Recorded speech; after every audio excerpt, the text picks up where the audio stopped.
When economies break using a sledgehammer to crack a nut. Throughout history, nations have faced economic challenges: inflation, unemployment, currency instability. Sometimes these problems are small, a ripple in the pond. But how governments react can turn a ripple into a tsunami. There's an old saying, to use a sledgehammer to crack a nut. It means using excessive force to solve a minor problem, often making it worse. Today, we're going to explore how this idiom plays out in economic policy, how leaders, in trying to fix the economy, overreacted, how their desperate sledgehammer blows often broke far more than they repaired. Let's begin with one of the most infamous cases in economic history, Weimar Germany. After World War I, Germany was forced to pay reparations under the Treaty of Versailles. To do so, it needed money, fast. So what did the government do? It started printing it. The economic nut? A need for short-term liquidity, the sledgehammer, unlimited printing of paper currency. At first, the printing seemed like a clever shortcut, but quickly the German mark lost its value. In 1921, a loaf of bread cost a few marks. By 1923, it cost 200 billion. Middle-class savings evaporated. People were paid twice a day, rushing to spend their wages before prices doubled again. The sledgehammer destroyed trust in currency. It destabilized the entire German economy and, some argue, helped pave the way for extremist politics and the rise of Adolf Hitler. A small fiscal issue, solved with brute monetary force, with consequences that rippled through history. Fast forward to 2016. India. In a surprise late-night announcement, Prime Minister Narendra Modi declared that the country's two largest banknotes, the 500 and 1,000 rupee bills, would be void overnight. The goal? Combat black money, fake currency and corruption. The problem was real, but the solution? A financial sledgehammer. Over 86% of the cash in circulation was instantly made illegal. People stood in lines for days trying to exchange their old notes. Small businesses collapsed. Daily wage workers, farmers and the poor, most of whom operate in cash, suffered enormously. And did it stop corruption? Not really. The black economy adapted. Modi's move was dramatic, politically theatrical, but economically it crushed the vulnerable to chase shadows. A cash-dependent country was forced to go cashless overnight, all to crack a nut that could have been addressed with surgical reforms. Now to Zimbabwe under Robert Mugabe. The economy was facing downturns, food shortages, a need for government spending, but instead of adjusting policy or cutting wasteful programs, the government fired up the printing presses. The result? The highest hyperinflation in recorded history. At its peak in 2008, Zimbabwe's inflation rate hit 79.6 billion% monthly. They printed trillion-dollar bills. People carried backpacks full of money to buy bread. Pensions were wiped out. Savings became worthless. Foreign investors fled. To solve a budget deficit, an economic cold, the government used an economic flamethrower. Eventually, they had to abandon their own currency and adopt foreign ones, like the US dollar and South African rand. A small economic illness was treated like a mortal wound, and the sledgehammer ended up shattering the entire monetary system.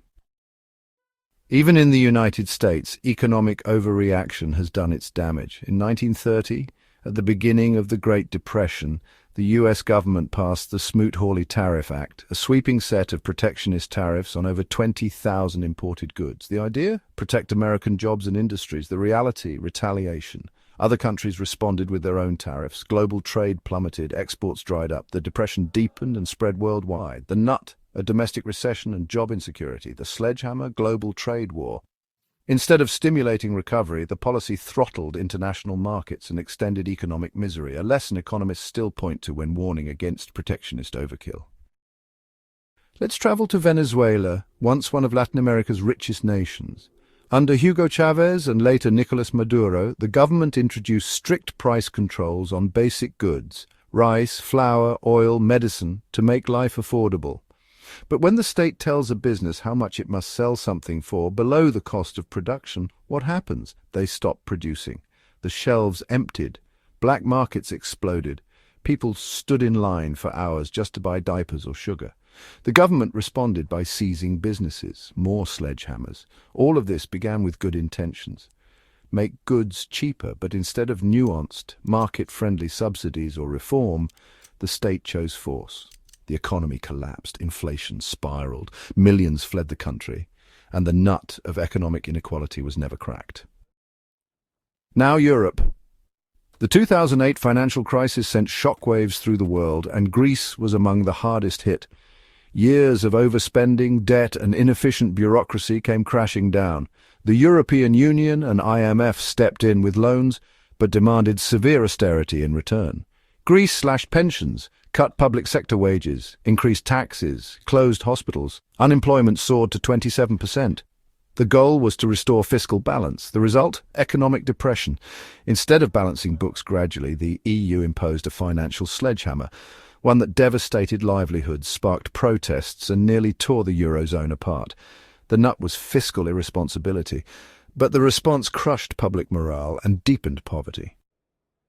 Now we move to modern China. For years, companies like Alibaba and Tencent grew rapidly, driving innovation and economic growth. But as these companies grew powerful, the Chinese Communist Party grew uneasy. In 2020, Jack Ma criticized financial regulators. Days later, the IPO of his fintech company, Ant Group, was abruptly suspended. What followed was a sweeping crackdown on tech firms. Billions were wiped off the market. IPOs were cancelled. Entire industries like online tutoring were gutted overnight. The goal? Rein in monopolies, protect data, reassert state control. But investors lost confidence, innovation slowed, youth unemployment surged, economic momentum faltered. China had legitimate concerns about tech regulation, but rather than carefully balance growth and control, it brought down the hammer, a nut of corporate power, a sledgehammer of state intervention. Lastly, the global pandemic. In early 2020, countries scrambled to contain COVID-19. Lockdowns were imposed, borders closed, businesses shuttered.